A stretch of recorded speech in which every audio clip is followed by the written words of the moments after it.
আপোনালোকে নিশ্চয় লক্ষ্য কৰিছে যে বেংগলোৰত আমাৰ লখিমপুৰ জিলাৰ 4জনকৈ মিচিং সম্প্ৰদায়ৰ যুৱক, ঢকুৱাখানাৰ বৰখামুখৰ 3জন আৰু লখিমপুৰৰে শালমৰাৰ এজন যুৱকৰ ইতিমধ্যে মৃত্যুৰ খবৰ আমি পাইছোঁ। আৰু সেই মৃত্যুৰ ঘটনাটো স্বাভাৱিক মৃত্যু নহয়, এটা ৰহস্যজনক মৃত্যু হৈছে বুলি আমি ইতিমধ্যে খবৰ লাভ কৰিছোঁ। আৰু এই মুহূৰ্তত আমাৰ দাবীটো হৈছে যে এই চাৰিগৰাকী যি যুৱকৰ মৃত্যু হৈছে তেওঁলোকৰ পৰিয়ালবৰ্গলৈ অসম চৰকাৰৰ তৰফৰ পৰা অতি শীঘ্ৰে কমেও 20 লাখ টকাকৈ আৰ্থিক সাহায্য প্ৰদান কৰিব লাগে।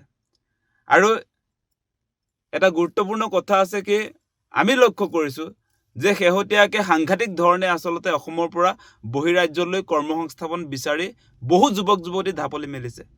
আজি অসমত কৰ্মসংস্থাপনৰ ব্যৱস্থাপনা নথকাৰ কাৰণে আজি আমি দেখিছোঁ গাঁৱত আমাৰ যুৱক যুৱতীসকলক আমি দেখিবলৈ নাপাওঁ। আজিকালি গাঁওবিলাকত ল'ৰাবিলাক নাইকিয়া হৈ গৈছে।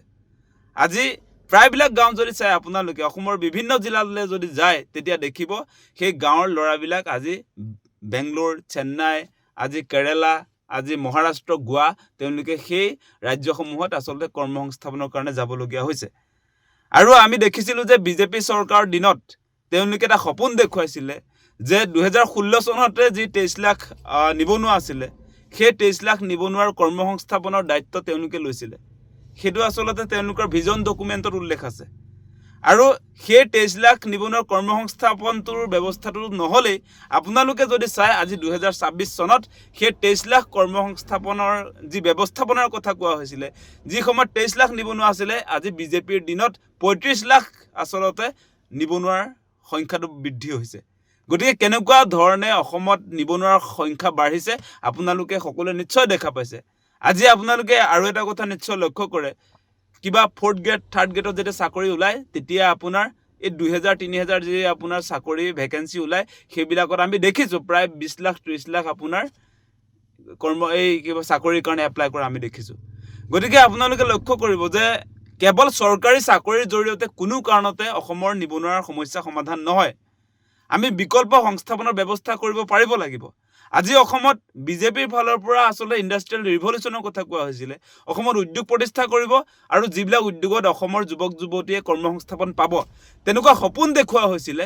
কিন্তু আমি দেখিছোঁ যে বিজেপিৰ নেতৃত্বত আজি কেন্দ্ৰত আপোনাৰ 14 চনৰ পৰা আজি 2026 চনলৈকে আপোনাৰ আমাৰ ৰাজ্যখনত 2016 পৰা আজি 2026 চনলৈকে আজি কেন্দ্ৰত 15 বছৰ, আজি আপোনাৰ ৰাজ্যত 10 বছৰ চৰকাৰ চলি থকাৰ পাছতো আমি কোনো ধৰণৰ ইণ্ডাষ্ট্ৰি কিন্তু অসমত প্ৰতিষ্ঠা হোৱা দেখা নাই য'ত আমাৰ যুৱক যুৱতীবিলাকে চাকৰি পাইছে। আৰু আপোনালোকে দেখিব এই কথা বতৰাবিলাক আজি অসমত ইণ্ডাষ্ট্ৰি নথকাৰ কাৰণে, অসমত কৰ্মসংস্থাপনৰ বাট মুকলি নোহোৱাৰ কাৰণে এতিয়া আপোনাৰ সেই দূৰ দূৰণিৰ ৰাজ্যসমূহত আমাৰ যুৱক যুৱতীসকলে তেওঁলোকে কৰ্মসংস্থাপন বিচাৰি যাবলগীয়া হৈছে। আৰু সেই বহিৰাজ্যসমূহত যে তেওঁলোকে কৰ্মসংস্থাপনৰ বাট মুকলি কৰি লৈছে নিজে নিজে, তাৰ পাছত আমি দেখিছোঁ সেই ৰাজ্যসমূহতো কিন্তু নিৰাপত্তাৰ ক্ষেত্ৰত তেওঁলোক আজিৰ দিনটোলৈকে সুদৃঢ় ব্যৱস্থাপনা পোৱা নাই। নিৰাপত্তাজনিত কাৰণত বিভিন্ন সময়ত আমি আচলতে বহিৰাজ্যত আমাৰ অসমৰ সুঠাম যুৱকৰ মৃত্যু আমি দেখিছোঁ। আৰু কিমান দিনলৈকে চলিব এই মৃত্যু কাৰ্যসূচী আচলতে? আৰু কিমান দিনলৈকে এনেকৈ বহিৰাজ্যত আমাৰ খিলঞ্জীয়া যুৱক যুৱতীয়ে মৃত্যুক আঁকোৱালি ল'ব লাগিব? সেই প্ৰশ্নবিলাক আমি উত্থাপন কৰিছোঁ। আজি আমি দেখিছোঁ বিভিন্ন কাৰণত আজি আপোনাৰ এই কৰ্মসংস্থাপন বিচাৰি যোৱা যুৱক যুৱতীৰ ক্ষেত্ৰতে নহয়, আজি পঢ়িবলৈ যোৱা যুৱক যুৱতীও আচলতে বহিৰাজ্যত আমাৰ নিৰাপত্তাত থাকিব নোৱাৰে। আজি পঢ়িবলৈ যোৱা ল'ৰা ছোৱালীৰ মৃত্যু হৈছে। গতিকে বিজেপি চৰকাৰৰ দিনত আমাৰ ডাইনামিক মুখ্যমন্ত্ৰী থকাৰ পাছতো কি যুক্তিত আচলতে বহিৰাজ্যত আমাৰ যুৱক যুৱতীসকল নিৰাপত্তাহীনতাত ভুগিবলগীয়া হৈছে? কিয় মৃত্যুক আঁকোৱালি ল'বলগীয়া হৈছে? সেই প্ৰশ্নবিলাক আহিছে।